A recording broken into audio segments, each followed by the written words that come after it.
Serving one third সেমিস্টারের একটা subject. এই সার্ভিং ওয়ানের আমরা বিগত 3-4টা ক্লাস করেছি, এখন পরবর্তী ক্লাসটা নিচ্ছি। সেটা হচ্ছে শিকল জরিপের যন্ত্রপাতি সম্পর্কে আলোচনা করব। এর আগে অর্থাৎ সেকেন্ড চ্যাপ্টারের আগেরগুলো আমাদের পড়া কমপ্লিট, এখন পরবর্তীগুলো কমপ্লিট করার চেষ্টা করতেছি। সেটা হচ্ছে শিকল জরিপের যন্ত্রপাতি। একটা শিকল জরিপ করতে গেলে কি কি যন্ত্রপাতি দরকার সেইটা সম্পর্কে আমাদের জেনে নিতে হবে নামসহ। এগুলো আমরা প্র্যাকটিক্যাল ক্লাসে সম্পূর্ণ জিনিসগুলো দেখতে পাবো, অর্থাৎ আমাদের ল্যাবে যখন যাব। তাহলে দূরত্ব পরিমাপের জন্য কি কি শিকল জরিপে যে দূরত্ব পরিমাপ করি সেটার জন্য আমাদের কি কি আছে। শিকল, যেটাকে হচ্ছে 3 ধরনের শিকল আছে, যেমন আমাদের গান্টার শিকল, প্রকৌশল শিকল এবং মিটার শিকল।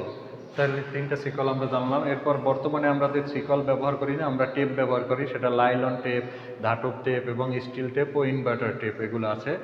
স্টেশন চিহ্নিতকরণের জন্য, অর্থাৎ এক শিকলের প্রথম বিন্দু থেকে শেষ বিন্দু পর্যন্ত যে আমরা যাব সেটা স্টেশন চিহ্নিত করার জন্য আমরা যেটা ব্যবহার করি সেটাকে বলা হয় স্টেশন চিহ্নিতকরণের জন্য আমরা ব্যবহার করি কি ranging rod, ranging pole, offset rod এবং হোয়াইট তীর এবং কাঠের ছোট ছোট টুকরা। আমরা গ্রামের বাড়িতে সাধারণত জরিপ করার ক্ষেত্রে দেখছি যে ছোট ছোট বাঁশের কঞ্চি এটা ব্যবহার করে, অর্থাৎ ছোট ছোট। কিন্তু আমরা সার্ভিংয়ের কাজে আমরা কি করব, রেঞ্জিং রড ব্যবহার করব, রেঞ্জিং পোল ব্যবহার করব, এই যে তীর আছে, হোয়াইট আছে, কাঠের টুকরা আছে। তাহলে এগুলো একটু মোটামুটি পরীক্ষার সময় যদি আসে কি কি স্টেশন চিহ্নিত করার জন্য কি কি যন্ত্রপাতি আমরা ইউজ করে থাকি, তখন এইগুলো লিখবা। এরপরে আছে কি আমাদের সমকোণ স্থাপনের জন্য আমরা কি করে থাকি, যেমন সবচেয়ে বেশি হচ্ছে কাজে লাগে আমাদের সমকোণ স্থাপনের জন্য, সেটা হচ্ছে এই প্রিজম স্কয়ার। এটার মাধ্যমে আমরা কোনো জায়গায় যদি সমকোণ বা লম্ব অঙ্কন করতে হয় তাহলে সেটা দিয়ে ব্যবহার করতে হয়, এটা একটা যন্ত্র। এরপর আছে অপটিক্যাল স্কয়ার, এরপর হচ্ছে কি আমাদের প্রসেস স্টাফ, ওপেন, এগুলা এই সম্পর্কে এখানে জানবো। এখন হচ্ছে ঢালের কোণ পরিমাপ করার জন্য, তাহলে তোমরা এটা মুখস্থ করবে আপাতত। এটা হচ্ছে কিলোমিটার এবং বক্স এক্সটেন্ট। মাঠের তথ্যাদি লেখার জন্য কি কি নিতে হবে আমাদের, মাঠে যে পরিমাপ করবো সেটা লেখার জন্য অবশ্যই আমাদের জরিপলিপি একটা বুক নিতে হবে এবং লেখার জন্য পেন্সিল নিতে হবে। এরপরে আছে যাই আমাদের অনন্য সরঞ্জাম, যেমন আমাদের কি কি লাগতে পারে, ওলন, চাকু, চক, রশি, জরিপ এবং কাঠের কুঠার, তারপর তার কাটা, হাতুড়ি, এইসব দরকার আছে। শিকল জরিপে ব্যবহৃত যন্ত্রপাতির বর্ণনা। এখন এই যে বিস্তারিত যে উপরে আমরা বিভিন্ন জানলাম এটা সম্পর্কে এখন বিস্তারিত এই জায়গায় দেওয়া আছে। তাহলে শিকল যে আমরা 3 প্রকার জানছিলাম সেই ভিতরে একটা আছে কি গান্টার শিকল, এটা সম্পর্কে আমাদের জানতে হবে। তাহলে আমরা যখন সার্ভিং করব অবশ্যই শিকল সম্পর্কে জানা উচিত। এই গান্টার শিকল এটা হচ্ছে সাধারণত 66 ফিট লম্বা থাকে। কত ফিট? 66 ফুট। তাহলে 66 ফুট যদি থাকে, দেখো এই যে এইটার 100 ভাগে বিভক্ত থাকে, এরকম কত ভাগে বিভক্ত থাকে? 100 ভাগে বিভক্ত থাকে। 66 ফুট এরকম 100 ভাগে বিভক্ত থাকে, এটাকে বলা হয় কি লিঙ্ক। অনেশ্বর ক, এই লিঙ্ক। অর্থাৎ এই 66 ফুট যদি 100 ভাগে বিভক্ত থাকে তাহলে 66-রে যদি 100 দ্বারা ভাগ করি আমরা পাবো কত? 0.66 ফিট। এই 0.66 ফিট যেটা পাইছি, এক একটা লিঙ্কের দৈর্ঘ্য কত? এক একটা ভাগের দৈর্ঘ্য কত? 66 ফিট। তাহলে আমরা এই জায়গায় সহজেই আমরা জানি যে এক লিঙ্ক সমান সমান গান্টার শিকলে কত?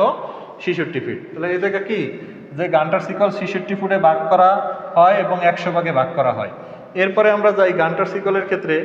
যদি এই জায়গার তোমার প্রশ্ন আসতে পারে একটা গান্টার শিকলের দৈর্ঘ্য কত? 66 ফিট। এক লিঙ্কের দৈর্ঘ্য কত? 0.66 ফিট। এরপর গান্টার শিকলের পর যদি প্রকৌশল শিকল বা স্থাপত্য শিকল, এইটা সাধারণত হয় কত আমাদের? এইটা হচ্ছে 100 ফুট। এটা টোটাল কত ফুট হবে? 100 ফুট। তাহলে এইটারও লিঙ্ক ভাগ হবে, এইটার মধ্যবিন্দু থেকে এই লিঙ্কের মধ্যবিন্দু, এইটার মধ্যবিন্দু, এটা হচ্ছে 100 ভাগে বিভক্ত এবং ফুটও 100। তাহলে 100-রে যদি 100 দ্বারা ভাগ করি তাহলে থাকে কত আমাদের? 1। তাহলে এক লিঙ্কের দৈর্ঘ্য কত হবে? 1 ফিট। এক লিঙ্কের দৈর্ঘ্য প্রকৌশল শিকল কত ফিট? 1 ফিট। তোমার প্রশ্ন আসতে পারে প্রকৌশল শিকলের দৈর্ঘ্য কত? 100 ফুট। তাহলে এক লিঙ্কের দৈর্ঘ্য কত তাইলে হবে? 1 ফুট। তাহলে এইভাবে আমরা এগুলো করে নেব। তারপর আছে মেট্রিক শিকল। এই মেট্রিক শিকল হইতে পারে 20 মিটার, হইতে পারে 30 মিটার, হইতে পারে 25 মিটার। আমরা সাধারণত এটা 25 মিটার নিয়ে 30 মিটার নিয়ে বেশি আলোচনা করে থাকি। তাহলে আমাদের মেইনলি হচ্ছে 30 মিটারটাই বেশি গুরুত্বপূর্ণ। তাহলে এটা 25 মিটার হইতে পারে, 20 মিটার হইতে পারে এবং 30 মিটার হইতে পারে। যেটা 30 মিটার শিকল, এই জায়গায় একটু বিস্তারিত একটু জানার চেষ্টা করি আমরা। যদি 30 মিটার শিকল হয় সেই ক্ষেত্রে আমাদের প্রতি লিঙ্ক 30 মিটার সিকলে আমাদের প্রতি লিঙ্ক হবে কত?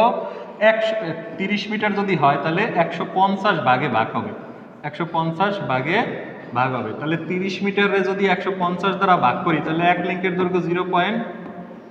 কত আসে? 2। তাহলে 0.2।